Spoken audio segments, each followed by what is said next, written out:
adalah segala sesuatu yang tidak ada. Hai, welcome to my another ASMR Bisik Puisi.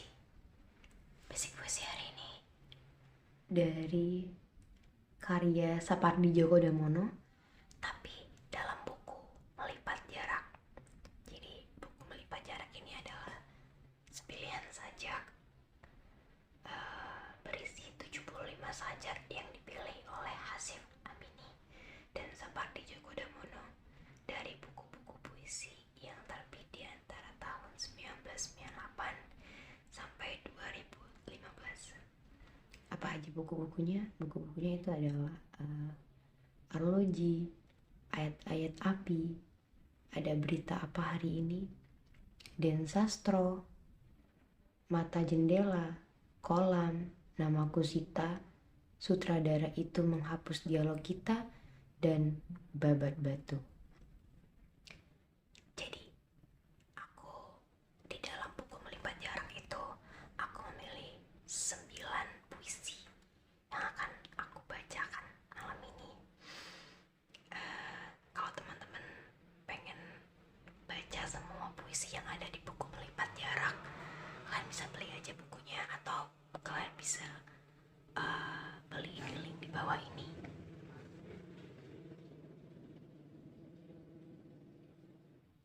Jadi aku akan bacain 9 puisi yang cukup menarik.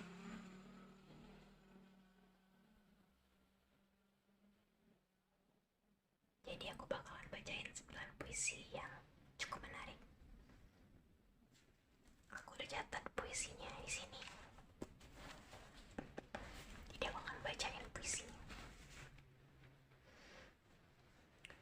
Pertama, puisinya itu berjudul Percakapan. Percakapan. Lalu kemana lagi percakapan kita? Desah jam menggigilkan ruangan, kata-kata yang sudah dikosongkan.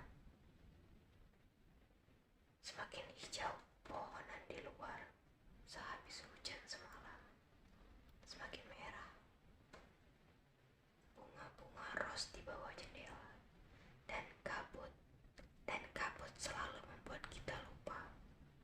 Sehabis hujan, sewaktu masing-masing mencoba mengingat-ingat nama, jam semakin putih tiktoknya. Itu termasuk puisi yang ada di halaman awal-awal buku Melipat Jarak.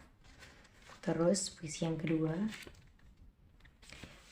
kedua itu judulnya Pagi. Ketika angin pagi tiba, kita seketika tak ada di mana saja. Di mana saja bayang-bayang gema cinta kita yang semalam sibuk menerka-nerka. Di antara meja, kursi, dan jendela, kamar berkabut setiap saat kita berada. Jam-jam terdiam sampai kita gaib begitu saja.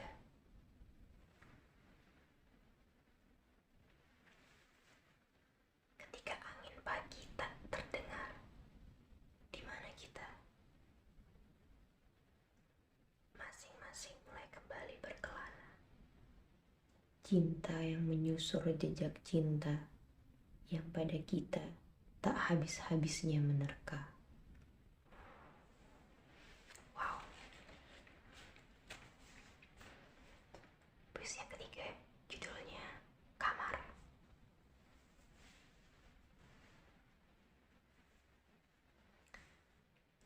Kamar.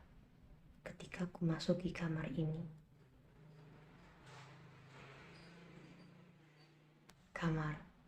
ketika ku masuki kamar ini, pasti dikenalnya kembali aku.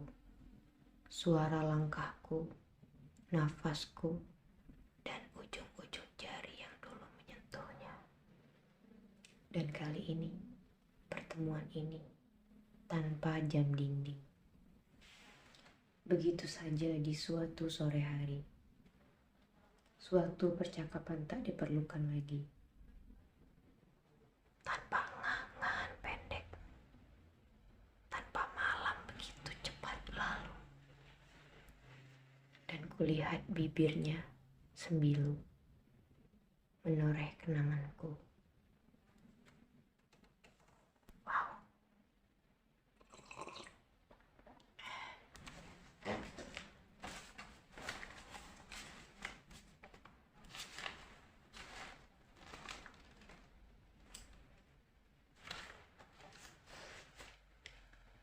Puisi selanjutnya yang aku taruh di nomor 4. Judulnya Terbaring. Kalau aku terbaring sakit seperti ini, suka ku bayangkan ada selembar daun tua kena angin dan lepas dari tangkainya, melayang ke sana kemari tanpa tenaga. Kalau aku terbaring sakit seperti ini, suka ku bayangkan kalian nun di bukit sana berebut menangkap daun yang melayang-layang itu dan penuh rindu menciumnya berulang kali. Wow.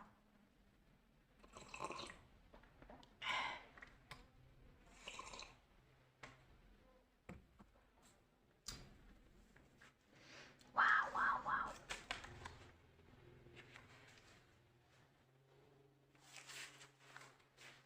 Ruangan ini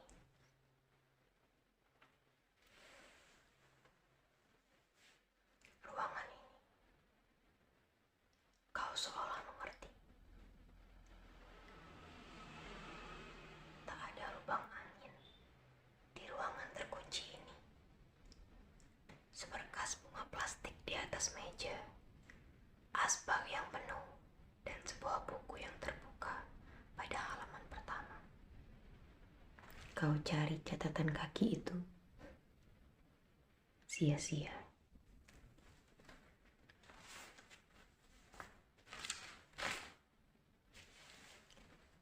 Hawa dingin. Dingin malam memang tak pernah mau menegurmu dan membiarkanmu telanjang. Berdiri saja ia di sudut itu dan membentakku. Ia hanya bayang-bayang. Bukan, ini tulang rusukku, Sahutku sambil menyaksikannya mendadak menyebar ke seluruh kamar. Yang tersisa tinggal abu sesudah kita berdua habis terbakar.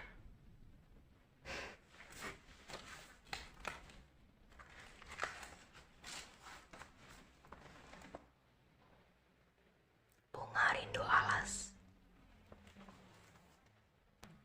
Bunga rindu alas itu telah mereka, dan angin kemarau yang malam hari suka jadi sejuk sering lewat di sana. Kenapa selalu terbayang bara, sisa ketika ku tatap bunga itu? Kata angin yang diam-diam terlanjur telah mencintainya. Kenapa bukan warna subuh? Atau setidaknya batu delima? Atau apa saja, asal bukan bara sisa. Pohon randu alas itu menjulang di kuburan samping rumah kami. Setiap kemarau, bunga-bunga yang merah suka melengking. Bahkan sampai larut malam, angin yang sering terjepit di antara batang bambu telah jatuh cinta padanya. Hanya Tuhan yang tahu kenapa jadi begitu. Angin itu jugalah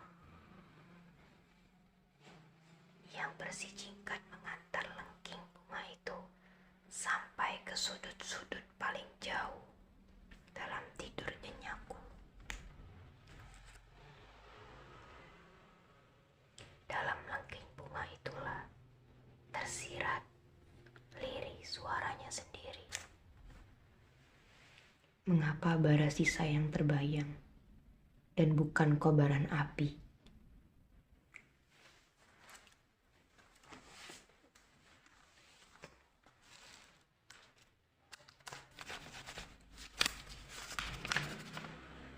yang paling menakjubkan.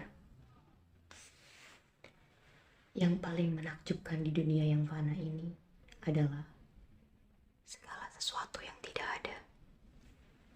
Soalnya, kita bisa membayangkan apa saja tentangnya, menjadikannya muara bagi segala yang luar biasa. Kita bisa membayangkannya sebagai jantung yang letih, yang dindingnya berlemak, yang memompa sel-sel darah, agar bisa menerobos urat-urat yang sempit, yang tak lagi lentuk.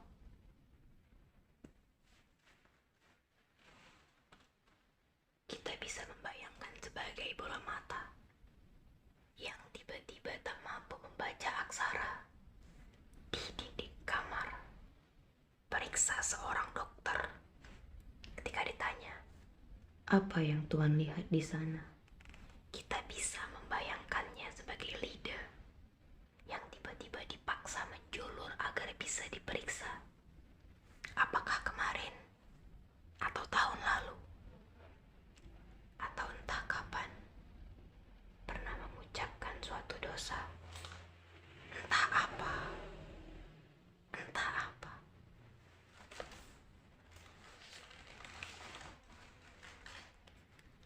Sungguh, yang paling menakjubkan di dunia ini adalah segala sesuatu yang tidak ada. Soalnya, kita boleh menyebut apapun yang kita sukai tentangnya. Sementara, orang berhak juga menganggap kita gila. 3 sajak kecil. Pertama, pada suatu pagi, seorang gadis kecil mengendarai selembar daun, meniti berkas-berkas cahaya. "Mau kemana, Wo?" "Ke selatan situ." "Mau apa, Wo?" "Menangkap kupu-kupu." Yang kedua, pada suatu siang hari, seorang gadis kecil belajar menggunting kertas, gorden, dan telapak meja. "Gunting-guntingan ini indah sekali. Akan kujahit jadi perca merah, hijau, dan biru. Bahan untuk baju ibuku." Yang ketiga, pada suatu malam hari, seorang gadis kecil menodong ibunya membaca cerita. Nina bobo sebelum tidur. "Malam ini putri salju, kemarin bawang putih, besok Cinderella ya, Bu. Biar pangeran datang menjemputku ya, Bu."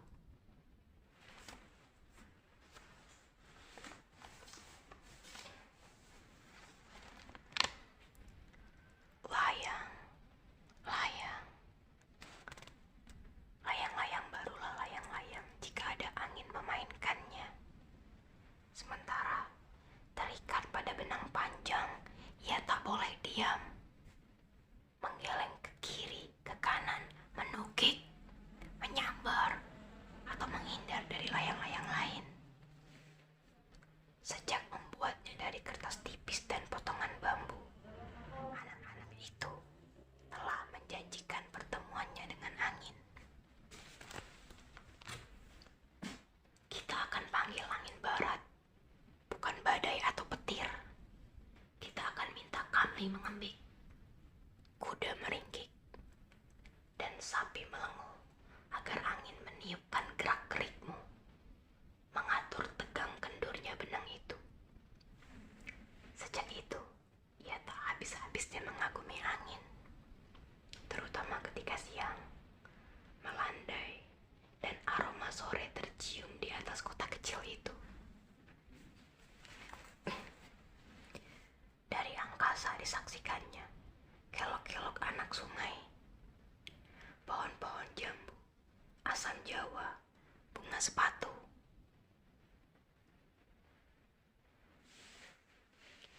Dari angkasa disaksikannya kelok-kelok anak sungai, pohon-pohon jambu, asam jawa, bunga sepatu, lamtara, gang-gang kecil, orang-orang menimba di sumur tua, dan 1-2 sepeda melintas di jalan suka gemas pada angin. Ia telah menghayati sentuhan, terpaan, dan bantingannya. Mungkin itu tanda bahwa ia telah mencintainya. Ia barulah layang-layang jika melayang, meski tak berhak membayangkan wajah angin. That's it. 9 puisi yang ringan dari buku Melipat Jarak. Jika teman-teman pengen baca 70 puisi lainnya, teman-teman bisa beli bukunya di link di bawah, atau beli di mana aja boleh, yang penting resmi, oke? Dan teruslah gemar membaca puisi, 'cause